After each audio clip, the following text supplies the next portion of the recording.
Pesquisa da Faculdade de Saúde Pública da Universidade de São Paulo indica que os distúrbios da voz atingem entre 60% a 70% dos professores, índice que na população em geral é pouco superior a 10%. Além disso, boa parte dos docentes não procura orientação profissional ou demora para buscar ajuda. Isso, segundo a Academia Brasileira de Laringologia e da Voz, leva a uma estimativa de que 2% dos professores brasileiros, cerca de 25 mil profissionais, serão afastados das funções por problemas na laringe e nas cordas vocais. Mas o maior problema é que esses distúrbios não são reconhecidos como doenças ocupacionais pela Previdência Social. Ou seja, o professor perde a voz, tem que arcar com as despesas para o tratamento e perde os benefícios que receberia se continuasse a exercer a função. Uso profissional da voz, esse é o tema do Saúde e Vida de hoje. Participam do programa a deputada Maria Lúcia Prandi, do PT, que é professora e presidente da Comissão de Educação, a professora Rita de Cássia Fucci Amato, autora do Manual de Saúde Vocal, e o professor Douglas Iso, que é diretor da POSP, o Sindicato dos Professores do Ensino Público Paulista. Primeiro, obrigada a todos por estarem aqui para discutir uma questão que, na verdade, não atinge só professores. É que eu estou ao lado de professores, por isso privilegiei a questão dos professores. Mas quem trabalha com telemarketing também usa a voz. Nós, jornalistas, utilizamos muito a voz, atores, cantores, há uma série de categorias que utilizam a voz. Deputada, muito obrigada por estar aqui participando da Assembleia Debate Saúde de Vida de hoje. E a minha primeira questão já é, a senhora já passou por problemas de perder a voz dando aula? Sem dúvida nenhuma, Isabel. Parabéns pela escolha do tema. Quero cumprimentar a professora a fonoaudióloga Rita, cumprimentar meu colega da PUESP, o Douglas, e principalmente todos aqueles que estão nos ouvindo. Como você bem colocou, né, a voz primeiro é o principal instrumento de comunicação entre os seres humanos. Uma pequena minoria, lamentavelmente, não tem essa possibilidade, mas a grande maioria da população tem a voz como instrumento de comunicação. E para muitas profissões, a voz também como principal instrumento de trabalho. Então, né, você citou várias profissões. Eu também sou professora, lecionei 28 anos e, por conta disso, né, o uso indevido da voz, não sabermos colocar corretamente a voz, várias outras tensões também. Eu acho que é bem comum, alguns momentos em que a gente passa por um estresse, a voz fica alterada. E aí, no caso, por conta disso, eu apresentei no ano ainda de 1998, que eu já era deputada nesta casa, um projeto de lei. A minha área de competência para legislar é apenas o Estado de São Paulo.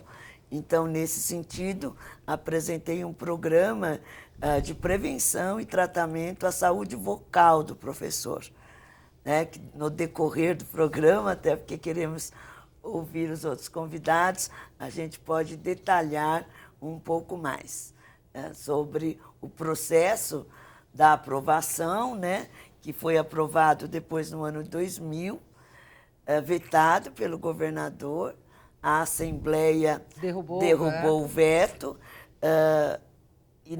e aí em 2001 se tornou lei. Iniciamos uma série de procedimentos com a Secretaria de Saúde e com as entidades do magistério, porque ele previa saúde e educação. Algumas iniciativas, uma única foi tomada, a realização de um vídeo, e no ano passado o senhor governador entendeu que ele era inconstitucional. Quer dizer, demorou 8 anos a não aplicação da lei para ele arguir a inconstitucionalidade. Então, está nesse processo. Bom, a professora Rita, que aliás não é só professora, hein? Ela tem uma professora, autora do livro que é o Manual de Saúde Vocal. Ela é maestrina, cantora lírica, pesquisadora, consultora vocal, especialista em fonoaudiologia pela Escola Paulista de Medicina. Ninguém é melhor para falar de voz aqui do que a professora. Obrigada, Isabel. A deputada estava falando da lei aprovada e que está sendo contestada agora pelo governo do estado, que é um programa para professores que já atuam. Alguma vez alguém parou para pensar que, por exemplo, quando você faz uma escola de arte dramática, teatro, artes cênicas, a EAD ou a faculdade mesmo, você tem aula. Tem aula de técnica vocal. Tem. Quando você faz curso de radialista para locução, você tem aula com fonoaudiólogo. Você tem, né? Certo. No magistério tem aula com fonoaudiólogo? Não tem Não aula. deveria ter? Deveria ter. Eu acho que é a próxima luta depois da aprovação do programa. Porque a licenciatura, quer dizer, o jeito que é organizada a graduação no país das licenciaturas, não consta nenhuma disciplina sobre fisiologia da voz, sobre cuidados, sobre saúde vocal. Você tem apenas os conteúdos das disciplinas que você vai ministrar. Mas com relação à sua voz, em absoluto não é tocado. Não tenho notícias, faço pesquisa a respeito disso e não tenho pesquisa de que nenhum curso de licenciatura no país tenha esse tipo de disciplina. Que é um erro, né? Deveria ter. É um erro, imagine. Inclusive porque não... Até a própria dicção, né? Não só porque você tem técnica professor, para você, né, vai exatamente. utilizar para... Você usa de uma técnica vocal, de um aprimoramento, da respiração, de trabalhar com caixa de ressonância, para você saber produzir a voz numa intensidade correta, num espaço grande, sem uso de microfone, porque o professor não tem um microfone. Em algumas escolas particulares começam a usar o microfone, mas a fonoaudiologia é uma disciplina muito nova, temos 30 e poucos anos. Então, acho que o país ainda não entendeu e não tratou com carinho deste professor que tem uma sobrecarga fantástica vocal. E, às vezes, o próprio professor, ele não se percebe como um profissional da voz. Ele se percebe como um veiculador de conteúdos. Eu tenho que dar aula de história, de geografia, de física, de matemática. Mas ele não se entende como um profissional da voz. Pois é, e essa questão que a deputada abordou aqui também da dicção, se a pessoa tem uma dicção boa, se ela aprende a projetar a voz utilizando a respiração, a postura, ela vai conseguir também, né, projetar essa voz gastando muito menos energia, inclusive. Vai ser muito mais fácil. Certeza. Né? Porque é mais sem o risco de machucar. É. E atinge mais o aluno, né, deputada? Claro, a criança, o jovem, enfim, o aluno, né, passa...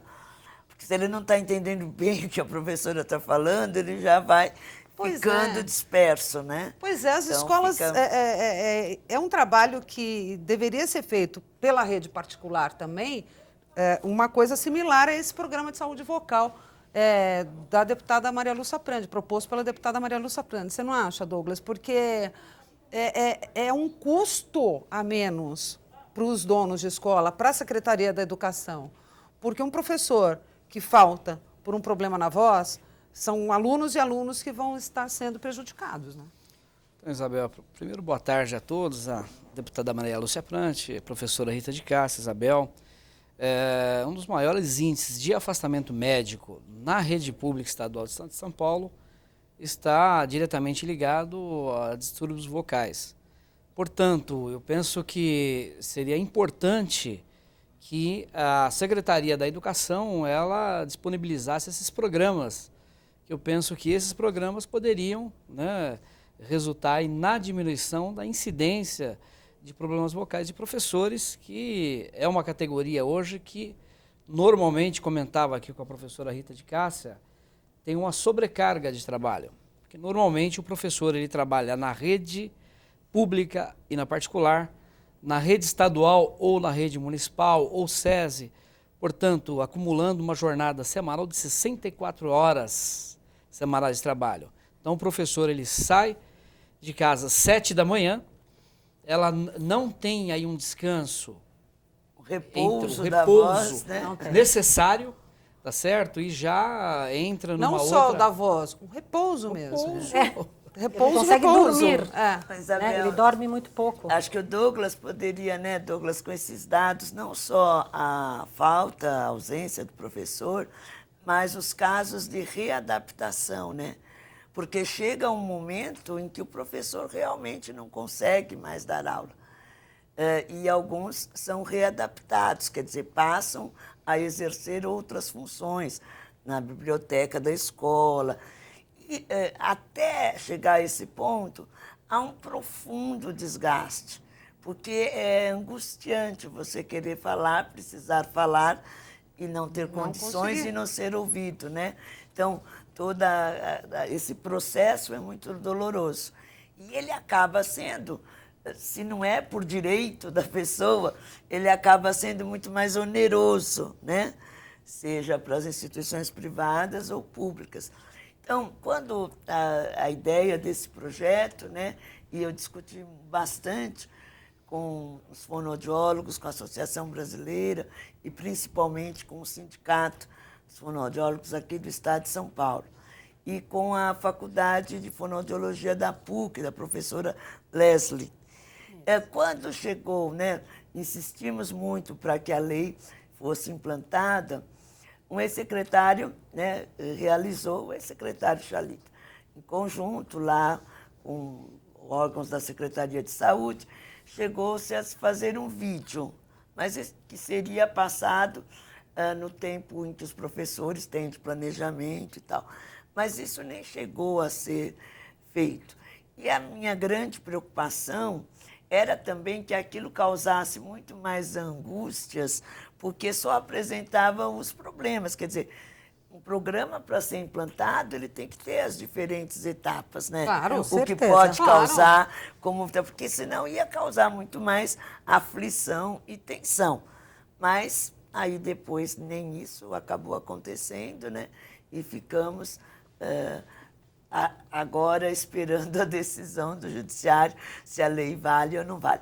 A Prefeitura de São Paulo, na época, e algumas prefeituras chegaram a fazer leis semelhantes, e algumas prefeituras já têm um cuidado especial aí com os professores, né? Douglas, a deputada falou aqui da questão dos números. Eu queria entender o que acontece com o professor quando ele realmente não até consegue ele ser mais dar aula. readaptado, ele já sofreu caso- 10 anos, 15 anos. No caso da né? rede pública, ele é realocado, é isso? Readaptado. Readaptado. Então, ele vai prestar o serviço na biblioteca, na sala de informática, na secretaria da escola. E acaba Ele sendo é- frustrante para o Claro, professor. ele é- Porque ele escolheu ser professor, porque ele gosta de Ele dar aula. escolheu ser professor Isso. e, por conta das condições de trabalho, ele acabou acometido aí de uma doença profissional. E eu gostaria de destacar aqui também, deputada e os demais convidados, que um outro projeto que foi aprovado aqui nessa casa e que poderia contribuiria de forma decisiva, inclusive na qualidade do trabalho prestado e da atividade docente dos professores, bem como na saúde vocal aí dos professores, o número de alunos por sala de aula. Isso, os Foi 35 aprovado um alunos projeto no máximo. nesta casa e, lamentavelmente, o governo do Estado de São Paulo, o executivo, ele vetou um projeto que contribuiria de forma decisiva para que a gente também pudesse combater aí esse estresse que o professor tem em sala de aula. Porque uma sala de aula, De nós temos sala 45, 50, 55 alunos, o professor ele tem que aumentar o tom. Eu penso que até nas primeiras séries e até talvez até a 8ª série, mesmo no ensino médio, o microfone não é o ideal. Em especial nas primeiras séries, né? Você tem que ter aquela relação direta com o aluno. Você se levanta para no falar Fundamental com ele. 2 a coisa já você complica. Agora, no ensino médio, né? Acho que no talvez, Fundamental 2 também, mas deputada. nós lutamos mesmo pelo número de alunos, né, em sala de aula, que realmente já ajudaria a minimizar esse impacto. Né? A gente tem que ir para um intervalo rápido, mas eu queria continuar nessa questão do estresse, porque, segundo uma pesquisa feita pela Faculdade de Saúde Pública da Universidade de São Paulo, O estresse no trabalho aumenta de 6 a 9,5 vezes a possibilidade do professor se tornar incapaz para o trabalho. Isso acontece também com outros profissionais que utilizam a voz, mas a gente vai discutir isso daqui a pouco no próximo bloco.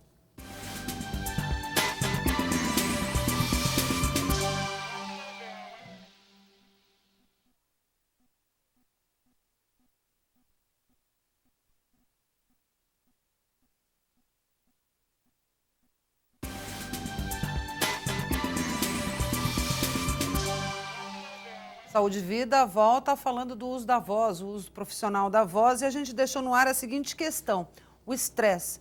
Os problemas que o estresse causam na voz dos professores e todos aqueles que utilizam a voz. Ele pode aumentar de 6 a 9,5 vezes a possibilidade de um professor, por exemplo, ficar incapacitado para o trabalho. E o Douglas falava que na rede pública, a deputada também falava, o professor ele vai para outras funções, o que é frustrante, mas ele não perde o emprego. E no caso da rede privada? Mas isso demora anos e anos e anos. Na rede privada, deputada, como é que fica? E os operadores de telemarketing? E as telefonistas? Como é que ficam? Provavelmente são dispensados. Se o INSS, se a Previdência Social não reconhece como uma doença ocupacional. No caso dos professores, você deve ter mais informações. No caso dos professores, esses professores eles não conseguem desempenhar essas atividades docentes e eles são readaptados. Né? Como Mesmo na rede privada? Na rede privada, eles são dispensados. Porque não há uma legislação que proteja né? esses trabalhadores. Tem que entrar na justiça para para tentar justiça, conseguir. E aí